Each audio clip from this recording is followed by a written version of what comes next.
Hi, my name is Jared Mello, and this is Mello Mentoring. Today I'm going to discuss a very important topic, which is how to have adult conversations and handle disagreement in a mature fashion. Now, we all know that adult interactions require conflict and conflict resolution.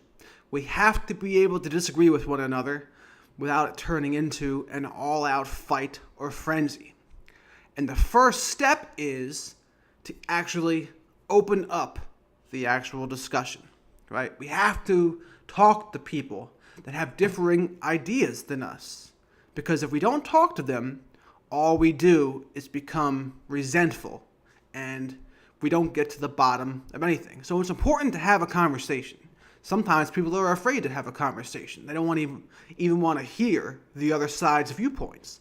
But this is not very conducive to anything at all.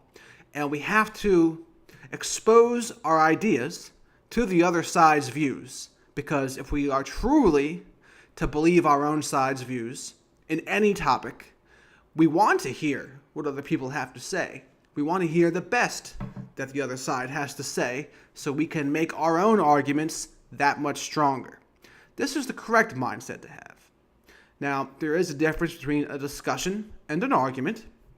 A discussion is to find out what is right. An argument is to find out who is right.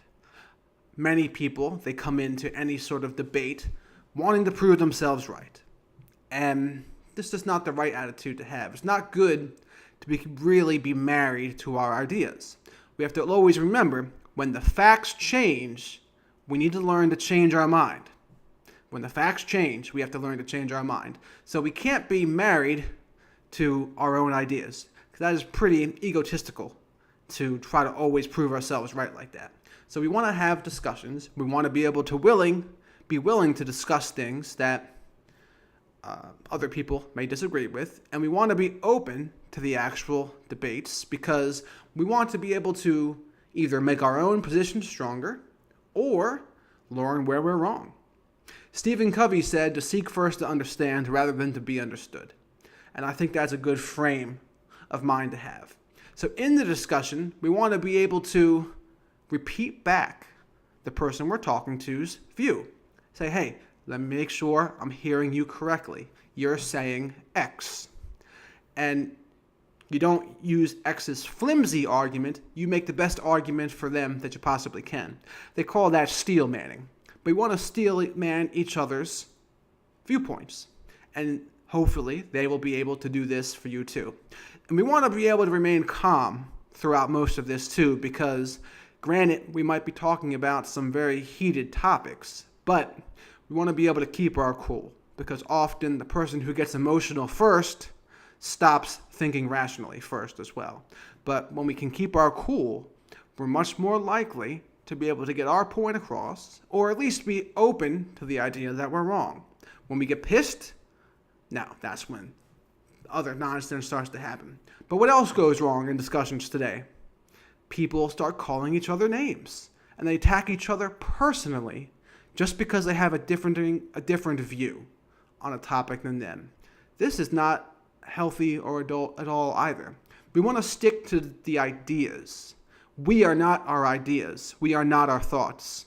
Right? We have to be able to distinguish between those two things. If we disagree with someone, it doesn't mean they're a terrible person. It just means they have a different opinion. Diversity of opinion is a very good thing. And we have to learn to respect other people's opinions. And I think in this day more than ever, there's so many people that say things like, oh, I couldn't even talk to someone that had this idea. Or if you think X about X, then you're part of the problem.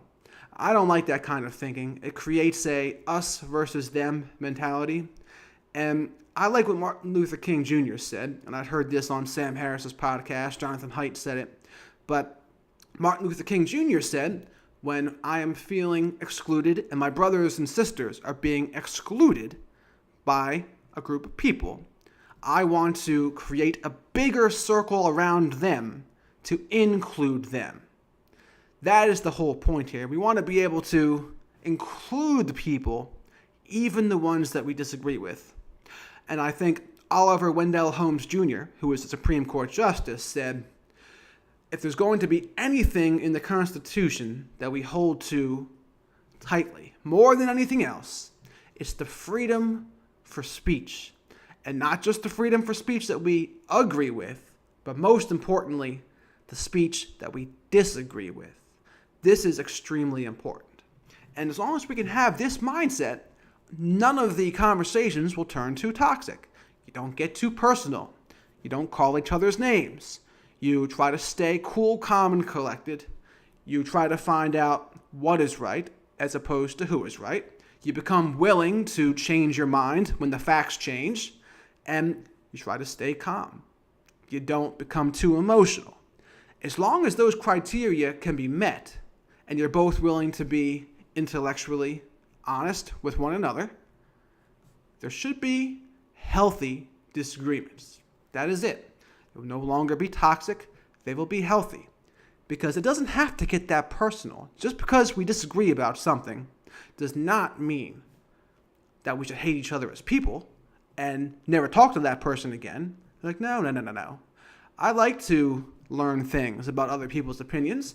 I like to try to make sure that my own viewpoints are as strong as possible, or I might learn where I need to change them. I might learn things about where, hey, maybe my viewpoint is wrong on certain things, and I need to be okay and humble enough to change them. Things along these lines are extremely important today, and I wish more people would have that attitude. And I've seen it done before. There's plenty of disagreements that, hey, people eventually perhaps agree to disagree, and that's fine too. But there's no reason to be losing friends and not talk to family members and etc. because they disagree with you on a topic. That's not really cool, and it's not really conducive to anything. And this is where I think politically both sides I hear are wrong in a way. Because I hear the right say, the left is absolutely evil. And when they say that, I think to myself, okay, you want everyone to believe what you believe, and you want everyone on the other side to believe that they're wrong and evil. And guess what? That's not going to happen. It's not going to happen. So you might even get right policies passed, but eventually you're going to have to work with that other side. You're going to have to be a part of the same country as the people that you so adamantly disagree with. And they're not just going to say, oh yes, we've been wrong the whole time and you're right. No, that's not how it's going to go. And then the left, they think a different story. They think, oh, if you feel X, if you are against this, then I can't even associate with you. Then I can't even deal with you in any way. Now, there is no tolerance with that. There is no tolerance for a diverse opinion. Hey, some of these debates can be pretty heated, but I can't think of too many topics where it warrants that. It warrants, no, we just can't even be friends. We can't talk.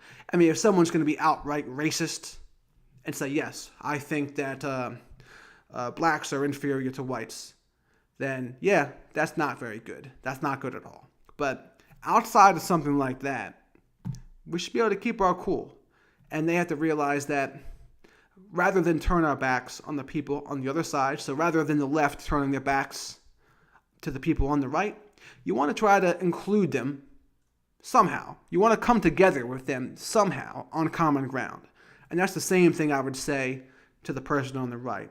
Dennis Prager is the guy who comes to mind that he says the left is evil. And I'd say, Dennis, somehow or another, you're going to have to try to include the left somehow.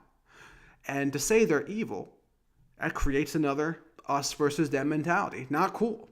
So I think both sides are wrong in that regard. So that's my spiel on how to debate, discuss, and disagree like a mature adult. If you haven't subscribed already, please click subscribe and click on the notifications tab so you'll know when I come up with a new video. So until then, I'm very curious about any other topics you might want me to be speaking about. Have a good one.